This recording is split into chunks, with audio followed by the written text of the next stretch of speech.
কথা বলেন। আমরা আপনার কাছে স্বাভাবিকভাবে জানতে চাচ্ছিলাম ভাই, তথ্যটা জানতে চাচ্ছিলাম। এখানে আমরা 4-5 জন লোককে ওনারা জোর করে গেটের ভিতরে ঢোকার চেষ্টা করছিল, সেই জন্য। গেটে কি তখন নিরাপত্তার দায়িত্বে কেউ ছিল না আপনাদের? তাহলে কিভাবে ঢুকে পড়লো? তারা বাইরের লোকেরা কিভাবে ঢোকে আমাকে একটু বলবেন? কিভাবে বাইরের লোকেরা ঢুকলো আমাকে একটু বলবেন? আটক যারা করছে ভাই তাদের সাথে কথা বলেন। একটু কোঅপারেট করেন ভাই প্লিজ। ভাই লক্ষ লক্ষ মানুষ দেখতেছে, বোঝার চেষ্টা করেন। লক্ষ লক্ষ মানুষ দেখতেছে, মানে আমি এতটুকু জানতে চাচ্ছি যে এলাকাবাসীরা যে জানাচ্ছেন যে 4-5 জনকে আটক করে তারা আপনাদের হাতে তুলে দিয়েছেন, এটা কি সঠিক না মিথ্যা? সঠিক। তাদের কাছে কি কি পেয়েছেন? তাদের কাছে পোস্টার পাওয়া গেছিল। তা আপনি যে কিছুক্ষণ আগে বললেন কিছুই পাওয়া যায়নি। পোস্টার পাওয়া গেছিল, আপনি বললেন সিল পাওয়া। তারা কাদের সমর্থিত? আপনি তো বললেন কিছু পাওয়া যায়নি, আপনি তো এটা বললেন। তারা কাদের সমর্থিত?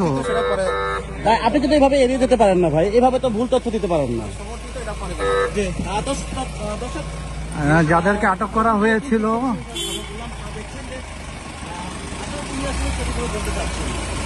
তাহলে আপনারা বুঝতে পারছেন যে আসলে দেখাচ্ছি যে বেশ কয়েকজনকে আটক করে পুলিশ নিয়ে যাচ্ছে।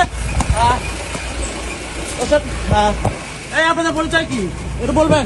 আপনারা কোন দলের? বলেন আপনারা কোথা থেকে এসেছেন, বলেন আপনার পরিচয় কি, বলেন পরিচয় কি? আপনার কি জন্য ঢুকেছেন এখানে, কি জন্য ঢুকেছেন? আপনাদেরকে আটক করা হয়েছে কেন? বলেন সেটা বলেন, আপনাদেরকে কেন আটক করা হয়েছে? আপনারা কেন ঢুকেছেন এর ভিতরে? আপনারা বলবেন। নামাজ পড়তে আসছেন, তাহলে আপনাদেরকে কেন নিয়ে যাচ্ছেন? আপনারা হাঁটতে আসছেন, আপনাদের কাছে সিল পাওয়া গেছে তারা বলছেন, যারা আটক করেছেন। আপনারা কার পক্ষের জন্য এসেছিলেন এখানে? কার জন্য এসেছেন? জামাত সমর্থিত?